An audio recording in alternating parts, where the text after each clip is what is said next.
Hello everyone, welcome to another day and another stream. I'm still up here in Champion League and today I've got a water quest, a blue quest, a lost quest. So I think I'm going to have to play in an obnoxious fashion in order to try and get through this one as quickly as possible because Blue Splinter is my weakest link. Absolutely my weakest link. It's the worst Splinter for me to play because I don't have a Valnamore. And, well, this rule set is rather appropriate for it because it's broken arrows. So we're going to roll with Bortus for starters. And from there, what else are we going to use? Probably Magic Reflect via Lord Arianthus. Then the rest of my team just needs to be a whole bunch of magical damage. The more magical, the better. Because I suspect I'm going to need it. We are going to use Albatross, however, as a healer. And it's pointless putting in the Torrent Fiend, so the Furious Chicken gets a go. It's Pixie there, Narissa there. Let's see if this works in any way, shape, or form. Well, it's mainly a Yoden Zaku, which I shouldn't really complain all that much about here. I may actually be able to overcome the enemy team here with my, well, 5 magic damage. It's going to be 1 per turn. I don't think I'm going to have enough health to get through their entire team. At least the Thorns is going to go to the right places. The Magic Reflect is also going to go to the right places. This may not be as bad as I had hoped. I can overcome this team. Wonderful. And all it took was a legendary card and wait, actually, all it took was 2 legendary cards and an epic card to do the heavy lifting. I'll take that victory. I'll file that under thank you very much and move on to the next one. Hopefully I can continue that trend. Hopefully it will be a continued trend of victoriously victory. We'll see. What have we got? We have Spreading Fury. Oh, yawn. And Divine Shield. I think Snipe is going to do us a favor here. If we've got anything that has Snipe and Magic together, that would be the best. But I might have to make do with these 3 Snipes. Something with Magic Reflect in the front row. Magic Reflect and Void ideally, which I think it's just going to be Arianthus yet again. Now there's bonus armor that I get to play here. We'll go with a Deep Lurker. And we'll go with Cornelius. Hopefully this stacks Snipe can take out their rear line. Well, it's not going to help at all because it's Kraken.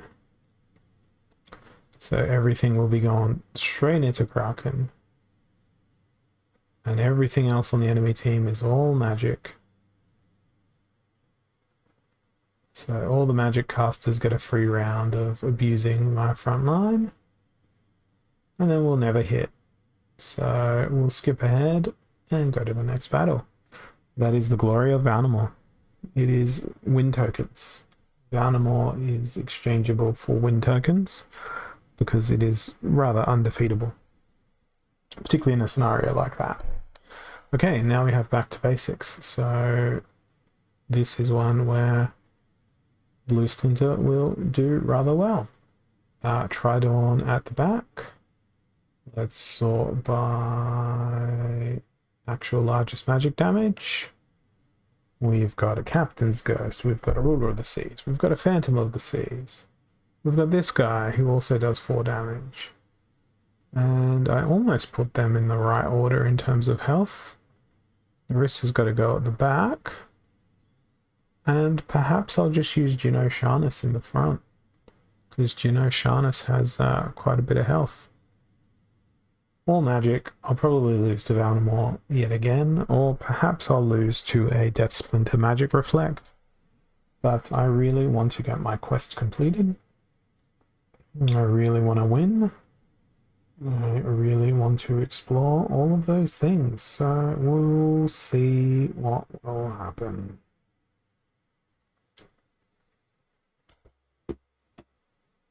I'm only 7 minutes in, but I'm already going, why do I have to play blue? Why do I have to play blue? Why do I have to play blue?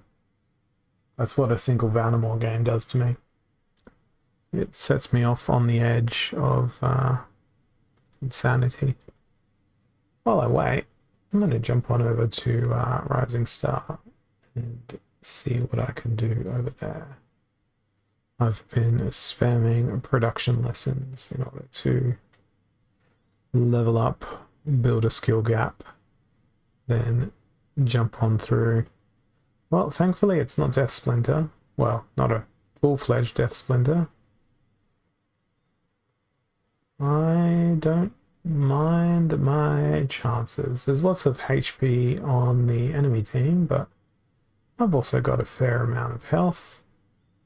Importantly, I've got a large amount of damage, and that damage is not being interfered with by my opponent's skills. I'm not sure what my opponent played and why they played it in that way, but I will take the victory. I'm going to file it against a 66% win rate for today and continue to try to complete my quest. 3 more battles and 2 days and 7 hours until the end of the season. When it's Blue Splinter, I don't really consider myself playing for ranking. Okay, we've got Fog of War and Holy Protection. So we should probably do exactly what I just did. Except this time, use a blast, use a missing mechanic, use a dodging mechanic. Now, how much health does Ruler of the Seas have? 5.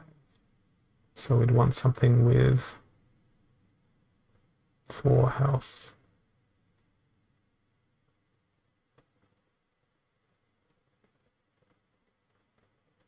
That could have been a good option, but it's not what we went with. Because opportunity would be useful in this particular rule set. 4 health, that could always be a Chaos Agent in the front that'll attract all opportunity. That way the Ruler of the Seas is safe for at least 1 round. Potentially a little bit longer. And with blind, perhaps the Chaos Agent will also be able to do some dodging. There it is. There's a backfire. Not nearly enough.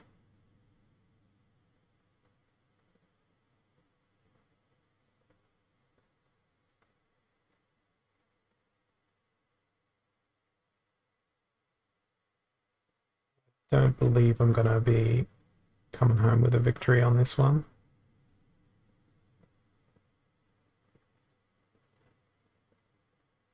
Although the healing is something that's very, very nice that I have up my sleeve here. The magic reflect is not so nice.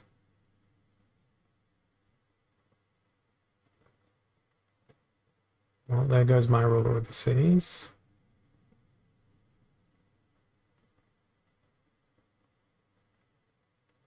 Okay, now it's just Oceanus v Oceanus, and my Oceanus is supported by many more things, which means I should be able to win this game.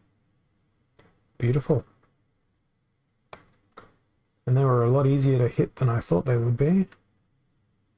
So that is now 2 more matches until I can achieve victory in my quest. Perhaps Blue Splinter isn't as bad as I make it out to be in my mind. Perhaps it is a passable, playable way of approaching the game. What do we have? Spreading Fury and Earthquake. That, excuse me, that is a challenge. What flying machines do we have available? There's not a great deal of flying machines in this Splinter, is there? Phantom of the Abyss takes up a ludicrous amount of mana. Maybe I don't play this Splinter this time. What could I go with flying? Oh, maybe I do it anyway. We can use Albatross and Bandit.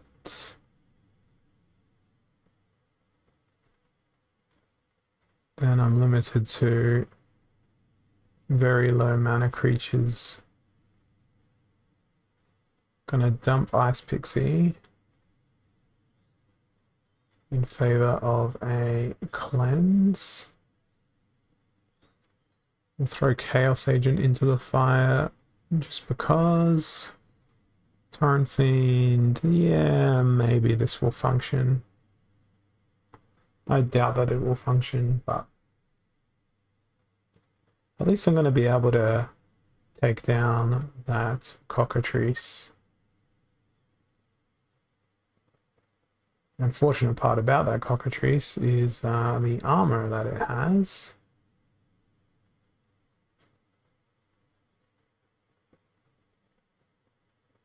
I would have really loved Chaos Agent to have dodged more things.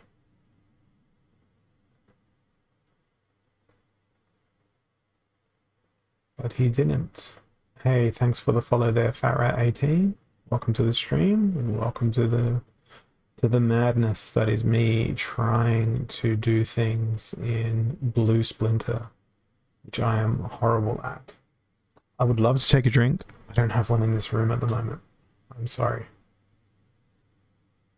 I'm gonna have to return those channel points straight to you. 72 rating points for that battle. That is a very nice return. Now I just need one more for that daily quest to be completed.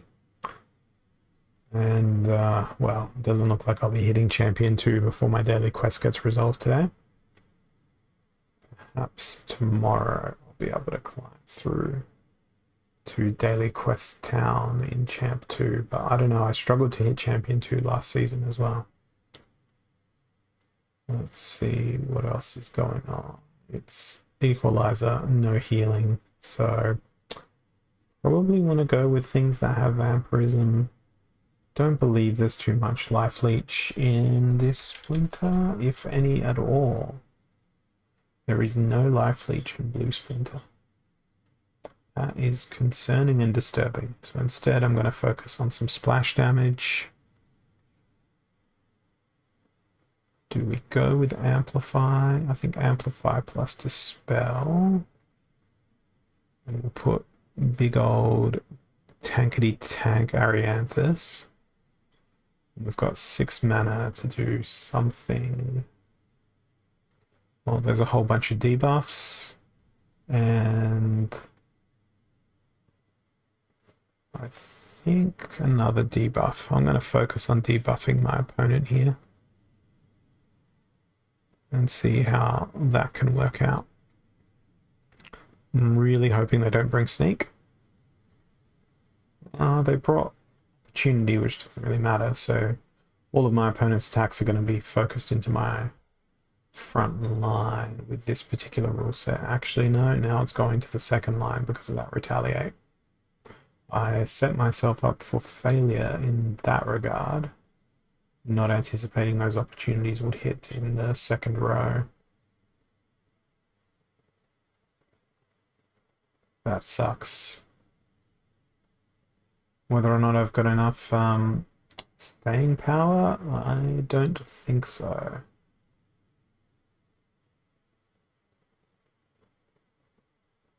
Because they've got blast on everything and I do not. They went for a very glass cannon team, even more glassy cannony than my team was. And well, it's paid off rather handsomely for them, so I'm going to skip that to results and put myself in line for another bit of punishment. Hopefully I can be punished slightly less this time by my opponent and win. But loss is all part of this game. It's all part of a rite of passage. I've lost many thousands of games in Splinterlands, and I am sure I will lose many thousand more. So that is just another. Alright, Spreading Fury, Holy Protection, 17 mana. It's time to bring out the Coral Wraith, I think, and protect that Coral Wraith by having them somewhere in the middle of my team. The question is, what is going to be close by to Coral Wraith, supporting them? I think an Enraged Naga Warrior gets pretty ridiculous, so I'm going to choose Naga Warrior. In fact, that's what I'm going to base my team around. It's going to be all about Naga Warrior and Chaos Agent. And then we'll put in a bunch of other things to surround the Torrent Fiend. The Coral Wraith, who's going to be my main source of destruction, hopefully.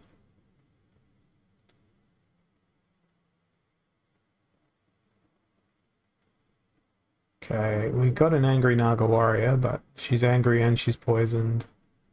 And she also doesn't have any healing because of Affliction.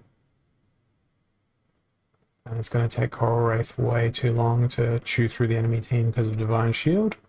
So that was a debilitating loss for my rank. On to the next battle I run away to. Okay, it's just Equalizer, so everything has the same amount of health. This could be fun, could be dangerous on account of what I'm gonna play. I'm gonna keep it really simple here. Kelp Initiate is gonna tank, Electric Heals is gonna reach, and then we're gonna have these two guys in the back line as a protection racket against Sneak. And perhaps Blast will help us win. The cheap Blast. Want to chew down the enemy backline with it. But 16 mana is enough for some impressive team compositions, particularly in Death. And Fire's probably got a few, because there are many creatures in Fire Splinter that have very low mana that can hit pretty hard. But I don't know, if this team wins, it's just pure cheese. Hey Bakoni, not too bad. I've got a water quest today. I'm at 4 or 5 wins. And I've been feeling the tilt grow within me with each passing battle.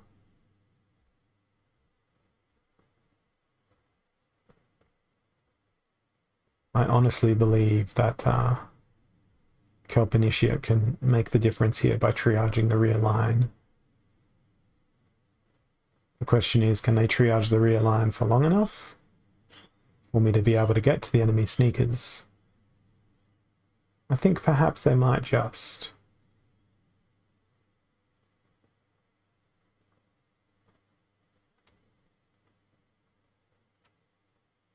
Okay, we've got... Oh, the poison. Poison is terrible. And we couldn't get another attack in from that guy, which is awful. Good miss.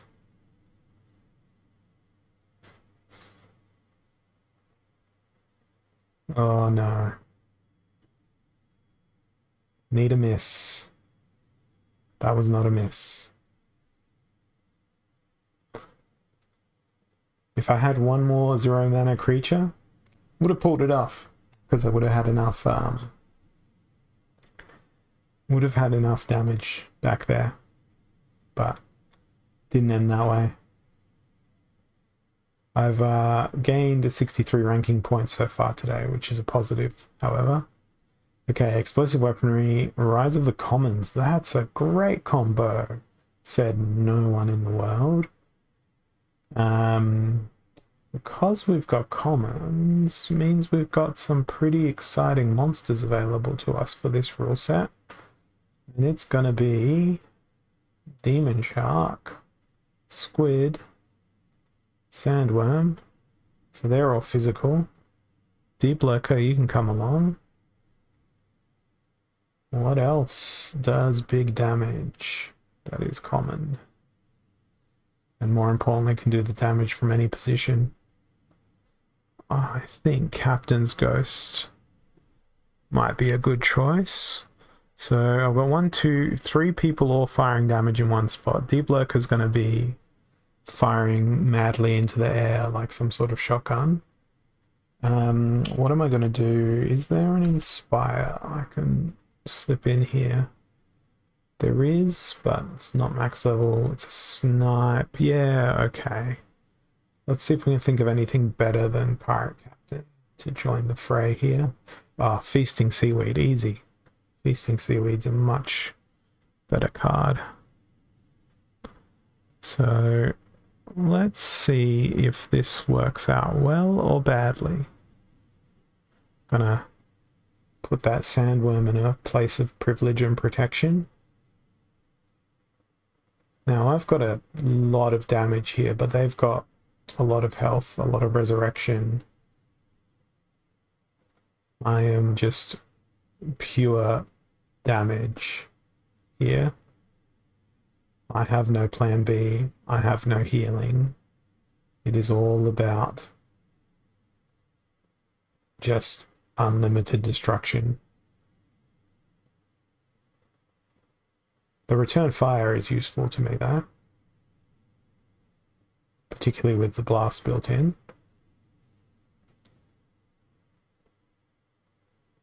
Well, this is going pretty well. Good news is Shield Bearer doesn't get resurrected.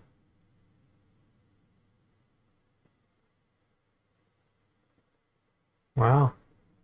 I didn't know how this was going to win, if it was going to win, but Brute Force seems to work really well for this particular rule set.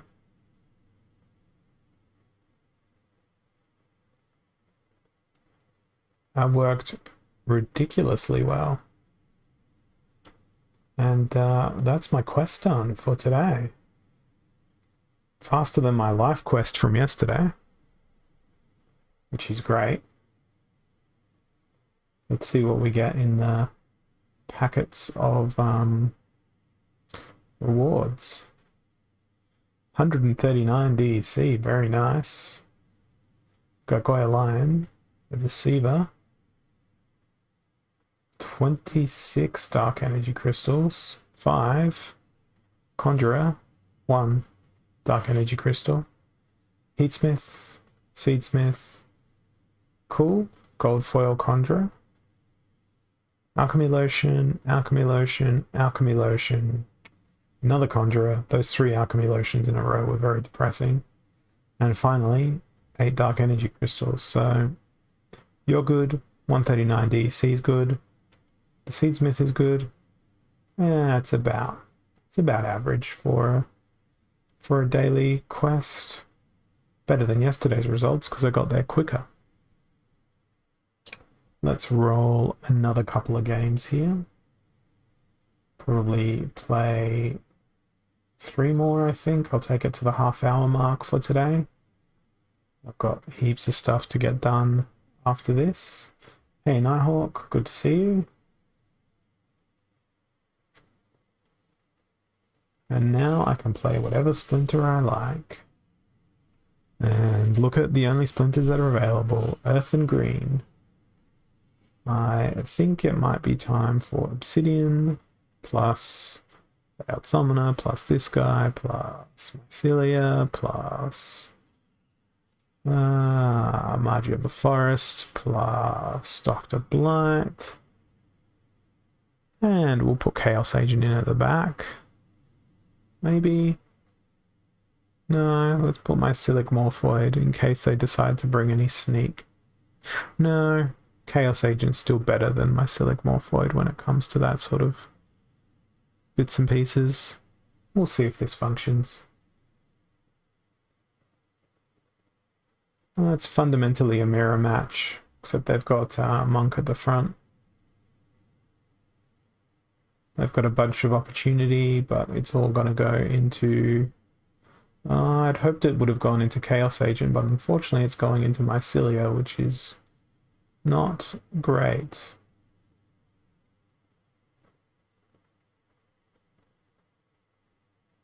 Oh, we've managed to hit with an Affliction. Will that be a turning point? Probably not.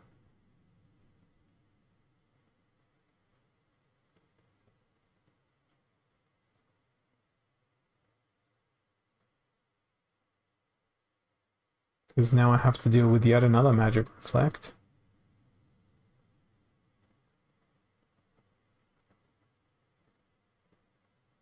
Oh, that's brutal. That combo. That's a loss. Significant rating points lost there. Okay, here we go again.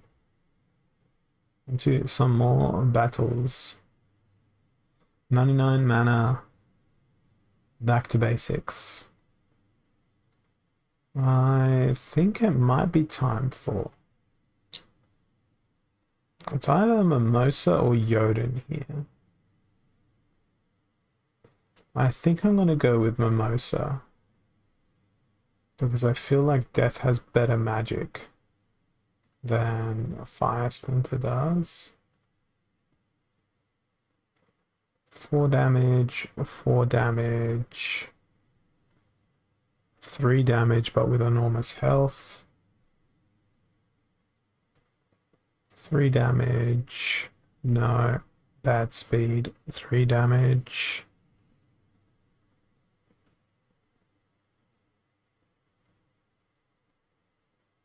Who knows, a Jotun blast team could just rip me to shreds here as well, just as easily. We'll find out. Jin Murray. And then for our final position, we need to go with the fastest damage that we've got. Fastest, biggest damage, which is, you know, by this point, it's Screaming Banshee's not going to really matter. Phantom Soldier, Margie of Chaos, Margie Necrosi, yep, just ordering them in the order of most health to least health. So it's a pretty speedy fire team. It's got a lot more health than I do. The Void works well, but the blast damage will override. The Void was only really looking after prismatic energy, so that's a loss. I'm piling up them losses today. Even though I got the quest done really quickly, it was at the expense of numerous losses. Okay. Heavy hitters, broken arrows. That's an interesting combo. That means Death Splinter and Green Splinter are gonna be good. because we've got a stun snipe. Now I need to counter for the same, possibly coming from my opponent. That's why I've gone with Ouster. What am I going to throw in for second place? I'm going to try something truly bizarre. Stun will go into Chaos Agent, or the Snipe. Hopefully that'll be good enough. Now, what other snipes do I have to concentrate fire in that second row? Just a Death Elemental, sadly. Okay, what about any blast damage? Don't know about blast damage in Death Splinter. It's generally not a thing that they do.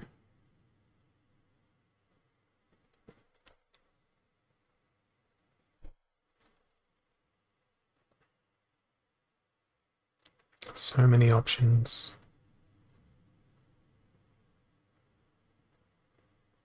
There we go. There's an option. Now I'm left with four mana. And it would make no sense if I didn't bring Amplify here.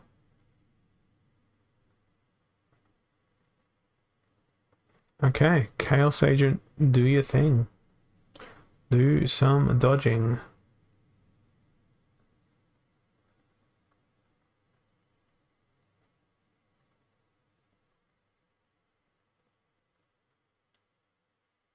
It's a funny way to dodge.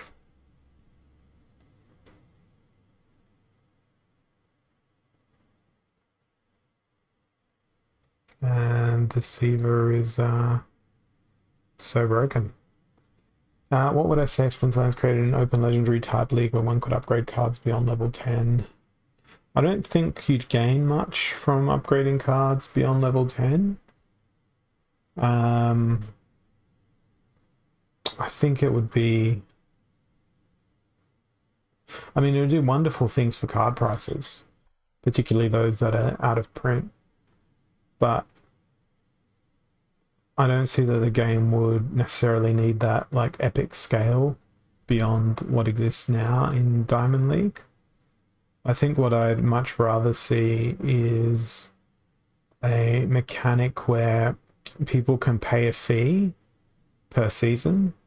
And I know the rental market does this to some extent, where you say, I'm going to play in Bronze League, and you're playing in Bronze League, but you've paid a season entry fee, and you've got cards, they're ghost cards, right? They're only valid for that season, that enable you to play that season using those ghost cards that are leveled to bronze. And then if you want to play in silver, you pay a higher fee and you get ghost card leveled to silver. Or you want to play in gold league, you get a higher fee and cards leveled to gold, but they're not cards that you own. Kind of like an official like rental system, or an aggregate rental system that basically says, right, you've rented 400 BCX of this card, therefore you've got the ability to field a gold level, max level, whatever level you've rented.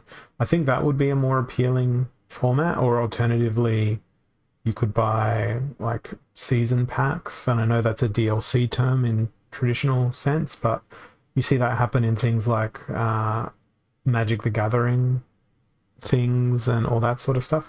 Yeah, I was wondering in my head back when it probably would, unless that fee was set based on the aggregate average of what rental rates for a untamed common was and an untamed rare. It'd be a lot of back-end voodoo mathematics victory that would have to go on to make that happen.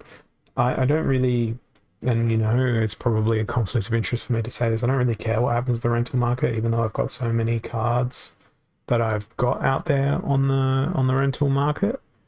Anything that brings more players into the game and lets them enjoy what we've got is a positive thing as far as I'm concerned. Now, don't ask me what team I've put together here. I was multitasking. We'll see if it works or not. I don't believe that it will, but I have an enormous amount of damage. Most of it magical.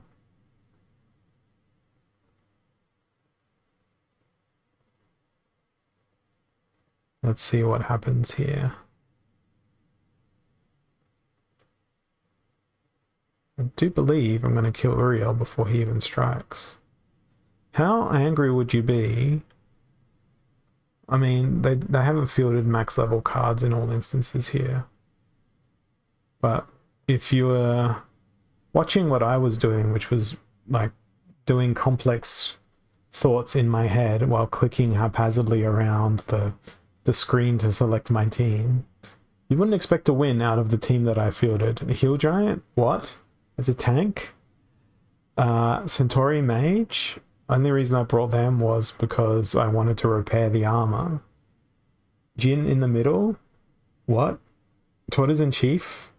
Why? I could have played the 4-mana healer, Wood Nymph. And who even plays Goblin Tower in not reverse speed? What was I don't know. I'm glad that it worked. I'll take it, but yeah, I do think, as Bakweni said, I'm helped along by the fact that they used Uriel as a tank. Explosive weaponry and lost legendaries. So maybe we roll with I don't know. I was thinking maybe a llama here. Dragon Splinter's not available. I feel like Return Fire could be very useful here, but then there's no Fire Splinter involved. Someone could play Life Splinter, but then it's all about taking down a Shield Bearer. Maybe I go with a Uriel here. I don't think I will. I'm going to go with the Scatter Shot strategy here. And knowing that they can't bring a Kraken along, I think that's gonna work to my advantage.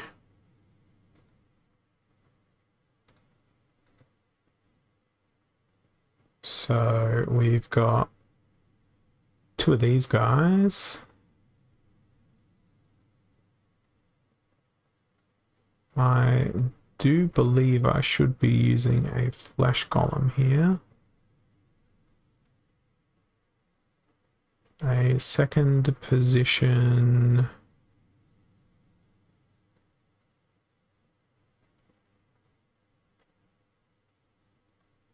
No, let's just go with Slip Spawn. Let's go with Slip Spawn.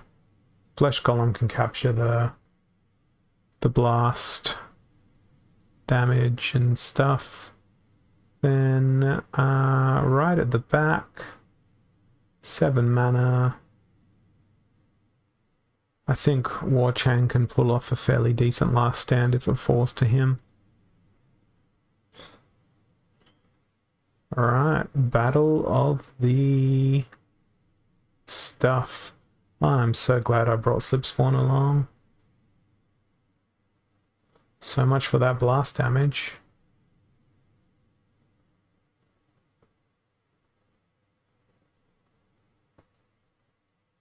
Hopefully my Scatter Shot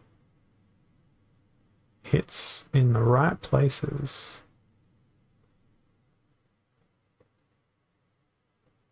It's hitting pretty good places so far.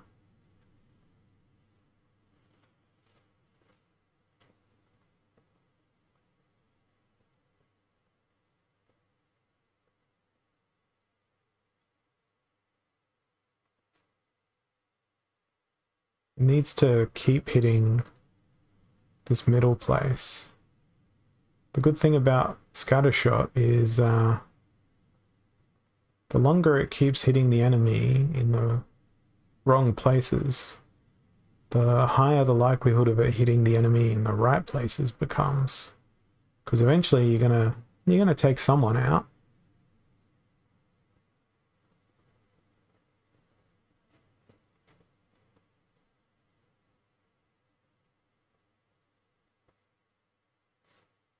That was a pretty good spot to hit.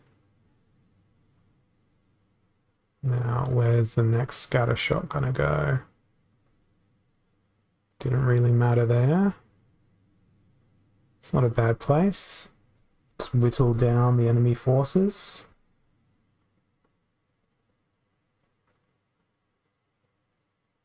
And see you later. Heal. So now there's just a triage left.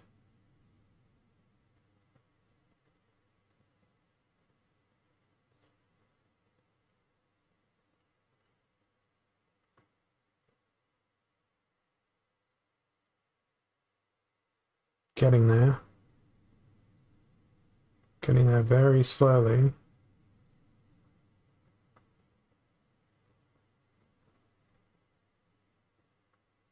Perfect place for the scatter shot there. Beautiful. I think I'm gonna take this one home.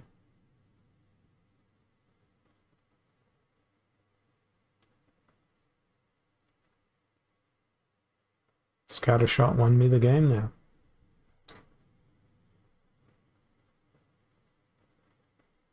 Plus an interactive map sign. I'd like to see the evolution of Splinterlands go in terms of bringing more things into the game. Well, there's obviously going to be the land expansion. There's going to be items and spells, which will be new things. Then it'll be... We've got Rift Watches happening at some point before then, probably. Then items and spells and land will probably launch around about the same time as when I suspect we'll see the Chaos Legion card packs start to run dry. At which point it'll be, will they have a new card edition ready to go at that point? Or will they have other things? There's going to be so much of a additional economy built around land plots, I think, though. Because it won't just be the landowners. There's going to be activities for non-landowners to do on land, I suspect. There's not a lot revealed about it, but I think we're going to have a...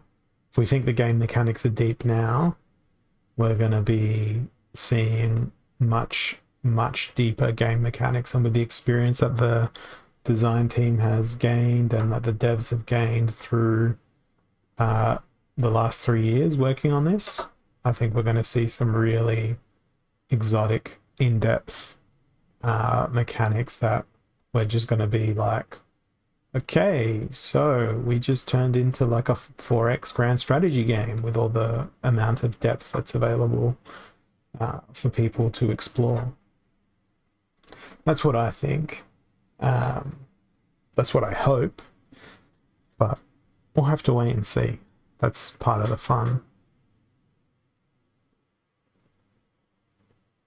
Why am I hovering over Yodin Zaku when it's Rise of the Commons?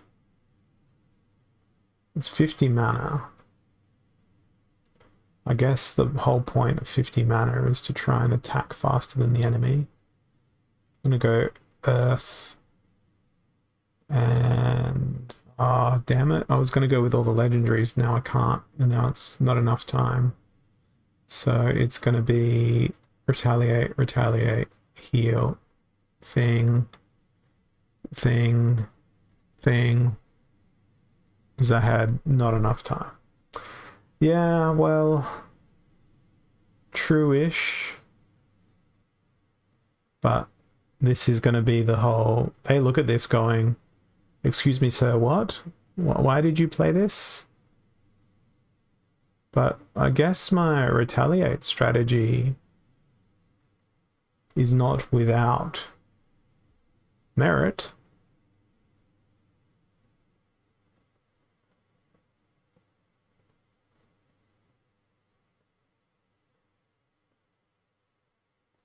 The problem now being, how do I get through a gelatinous cube?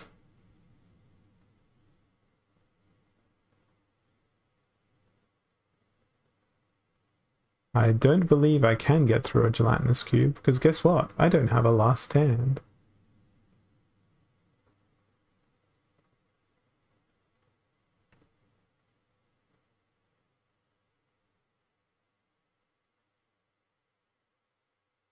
But we can heal for a long time. Not as long as our opponent. Skip. Oh, wow. That was a win to me. I guess it was just the double heal was able to overcome the exhaustion. That's a pleasant surprise. And 42 ranking points there. So I've gone from 3703 to 3855 today. I'm going to do one more for good luck, which will probably be bad luck because of 3 winning streak. And again, that was a team that I just randomly went blah, blah, blah, blah, blah, this. And it worked. Because after this, I need to go get some food. I am a hungry man right now. And I'll start making increasingly poor decisions as my nutritional profile becomes increasingly closer towards malnutrition. Okay, we have target practice and explosive weaponry. Should be fun. Should be Dragon Splinter. Got to get that speed in. Byzantine Kitty. And I believe it's Life Splinter that has the fastest additional zooms. They may not have the fastest base zooms, but in conjunction with something like a Warrior of Peace up in the front, then an Almo, we're going to play like ultimate defensive team here.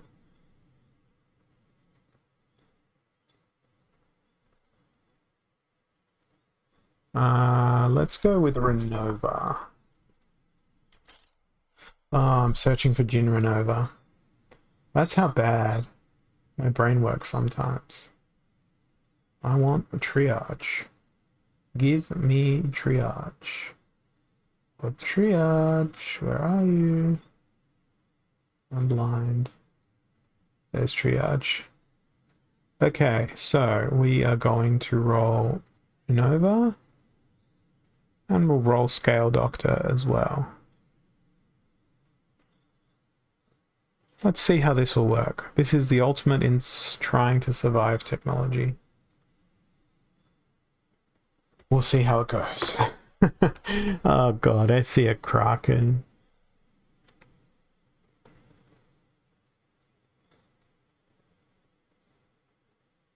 And that opportunity is going to go and erase Renova.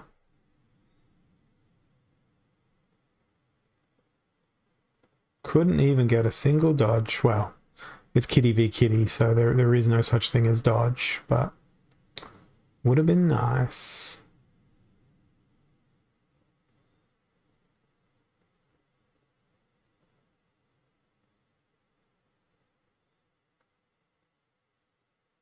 Oh, they're wearing me down on all fronts. I think that's what Blast is for.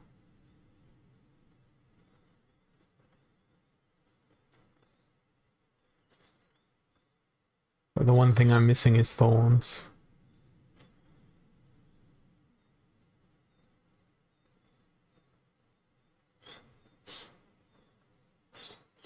Ouch.